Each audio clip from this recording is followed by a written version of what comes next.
You are staring at a piece of paper that should not exist. It has your name on it, a hospital logo at the top, and a number at the bottom that has a comma in it. Maybe 2 commas. And for a moment, just a moment, your brain stops working. Not because you are stupid, not because you are irresponsible, but because no one ever told you what to do when this happened. And now it has happened. And you are standing in your kitchen, holding an invoice that feels less like a bill and more like a verdict. That feeling, that frozen, hollow, where to even start feeling, is one of the most common experiences in American adult life, and almost nobody talks about it honestly. They talk about deductibles in the abstract. They mention health savings accounts in passing, but they do not sit down with you and say, here is exactly what to do in exactly this order when the bill arrives and your stomach drops. That is what this is. That conversation. Right now. Because here is what most people do. They panic. They grab a credit card. They pay the full amount because it says amount due, and they assume that means it is fixed, final, and non-negotiable. They figure the hospital is like a grocery store. The price on the tag is the price you pay, and arguing about it would be embarrassing or pointless or both. And then 6 months later, they are carrying a balance they cannot shake, paying 18 or 22% interest on a medical event they never chose to have, watching a single bad week from 2 years ago quietly drain their financial life every single month. That is not bad luck. That is a misunderstanding, a very expensive, very common misunderstanding about how the medical billing system in this country actually works. The truth is that the number on that invoice is not the price, is the opening position. American hospitals, particularly large nonprofit systems, operate under a billing structure that was never designed to be paid in full by individuals. It was designed around insurance negotiations, government reimbursement rates, and institutional contracts. The Chargemaster, the hospital's master list of prices, has rates that are sometimes 3, 4, or even 10 times what insurance companies actually pay for the same procedure. When an uninsured or underinsured patient receives that Chargemaster rate, they are being handed a number that the system itself does not expect anyone to pay at face value. And yet millions of people do exactly that every single year because they do not know they have options. You have options, several of them, and knowing the right order to use them is the difference between a medical bill that costs you $3,000 and one that costs you $300 or 0. Let me show you what that looks like in real life, because abstract numbers do not land the same way as a specific story. Picture a family, 2 working adults, 1 child, solid middle-income household somewhere in the Midwest. They have health insurance through one of their employers. It is not great insurance, but it is insurance. Their annual deductible is $4,000. In March, one of them goes to the emergency room with chest pain. It turns out to be a severe anxiety attack, treatable, not life-threatening, but absolutely requiring a proper workup to rule out cardiac causes. EKG, blood panels, a few hours of monitoring. The bill arrives 6 weeks later, $3,800, just under the deductible. Insurance will not touch it. So they look at the bill. They look at their savings account, which has about $2,000 in it, their emergency fund, built slowly over a year and a half of careful spending. They do not want to wipe it out. Someone suggests putting on the credit card and paying it down over time. The card has a 21% APR. They think, we will knock it out in a year.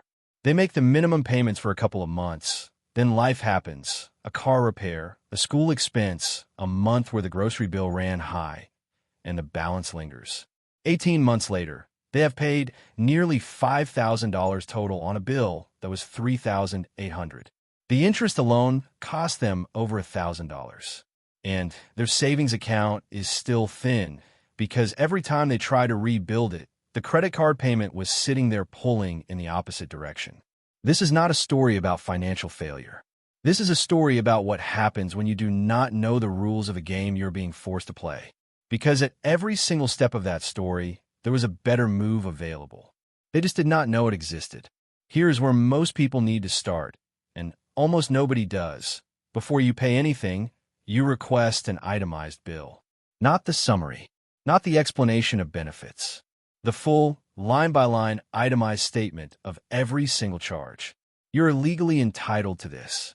You call the billing department, not the main hospital line, the billing department specifically, and you say, "I would like a complete itemized bill for my visit." That is it. No explanation needed. They will send it. When it arrives, you read every line. This is tedious. Do anyway. Medical billing errors are not rare. Studies have suggested that the majority of hospital bills contain at least one error. Duplicate charges. Charges for supplies that were never used. Charges listed under billing codes that do not match the service actually provided. A charge for a private room when you were in a semi-private room. An operating room fee on a procedure that was done in a standard exam room. These errors are not always intentional, but they are real, and they are your money. A single incorrect line item can represent hundreds of dollars. Go through it. Circle anything that looks wrong or that you do not recognize. Look up the billing codes if you need to. They are 5-digit numbers, and you can find plain English descriptions online from government medical coding resources. Once you have reviewed the itemized bill and identified any errors, you contact the billing department and dispute those specific charges. You do not need to be aggressive. You do not need a lawyer. You say, calmly and specifically, "I am looking at line item number such and such, which shows a charge for this service. I do not believe this accurately reflects what was provided during my visit. Can you review this and provide documentation?" Billing departments handle these calls constantly. They have processes for it. Some charges will be corrected. Some will be removed. You may shave hundreds of dollars off the bill before you have done anything else. Now you look at the remaining balance, the corrected, verified amount, and before you reach for any form of payment, you ask one question. Does this hospital or provider have a financial assistance program? Almost every nonprofit hospital in the United States is required by law to offer charity care or financial assistance. This is part of what gives them their tax-exempt status. These programs are not just for people who are uninsured or in poverty. Many have eligibility thresholds that extend well into middle-income brackets, sometimes up to 3 or 4 times the federal poverty level, which for a family of 4 can be a household income well above $100,000 per year. You would be surprised how many people who consider themselves solidly middle class actually qualify for significant reductions or complete forgiveness of a medical bill. You ask the billing department directly, does your hospital have a financial assistance or charity care program? What are the income thresholds for eligibility? What documentation do I need to apply? They will give you the information or direct you to a financial counselor. You apply. You submit your income documentation. The worst outcome is that you do not qualify. But many people who never ask would have qualified easily. If you do not qualify for full financial assistance, the next question is, will you negotiate a reduced lump sum settlement? Hospitals, particularly large health systems, have significant uncollected receivables on their books at any given moment. A patient who is willing to pay a smaller amount in full right now is genuinely more valuable to them than a patient who might or might not pay the full amount over the next 2 years. This is not charity. This is pragmatic accounting. You can call the billing department and say, "I am not able to pay this full amount, but I can pay a lump sum of X dollars today to resolve this balance in full." What is the lowest amount you can accept? The X you offer should be reasonable, not insulting, but meaningfully lower than the full balance. Somewhere between 40 and 60 cents on the dollar is a range where many hospitals will engage. Some will come back with a counter. Some will accept. A surprising number will say yes. If a lump sum negotiation is not possible because you simply do not have the cash, the next move is a no-interest payment plan. And here is where a lot of people make a critical mistake. They assume that if they cannot pay the full amount, their only option is a credit card or a medical credit product. That assumption costs people enormous sums of money over time. Most hospitals are required, and in many cases are quite willing, to set up internal payment plans directly with patients. These plans typically carry 0 interest.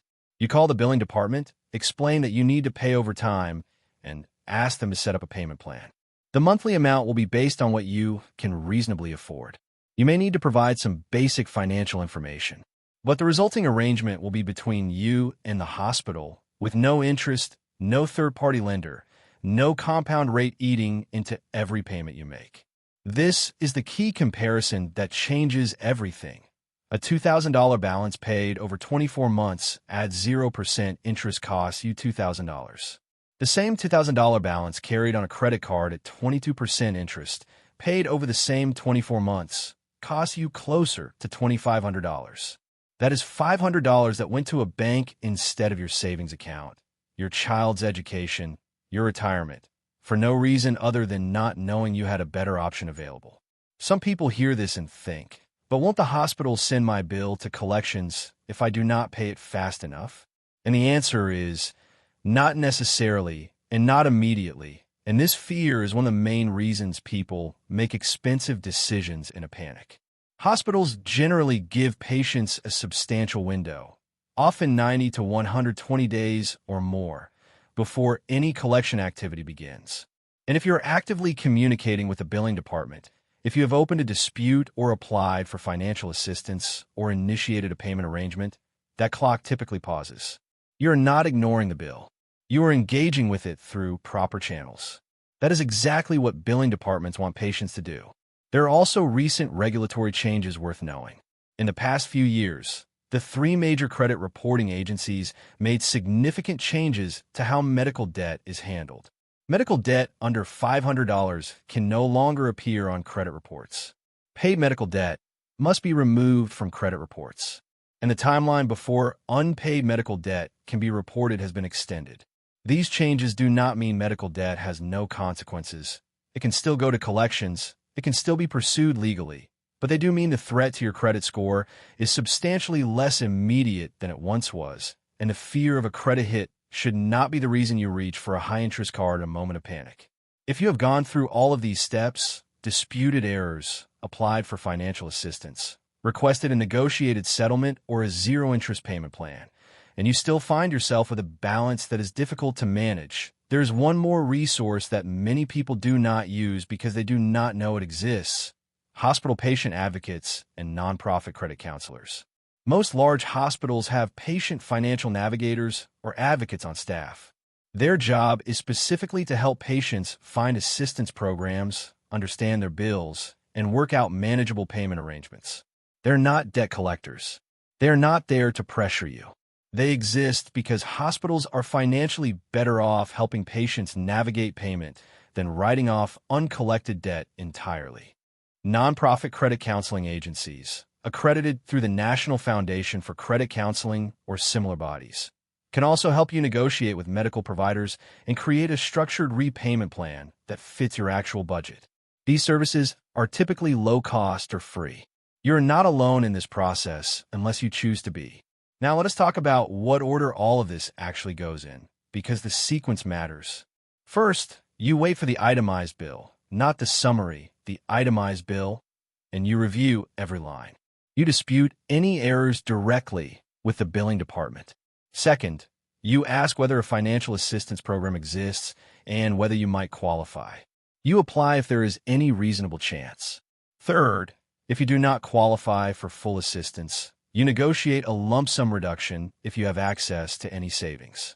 Fourth, if a lump sum is not possible, you set up a direct zero-interest payment plan with the hospital.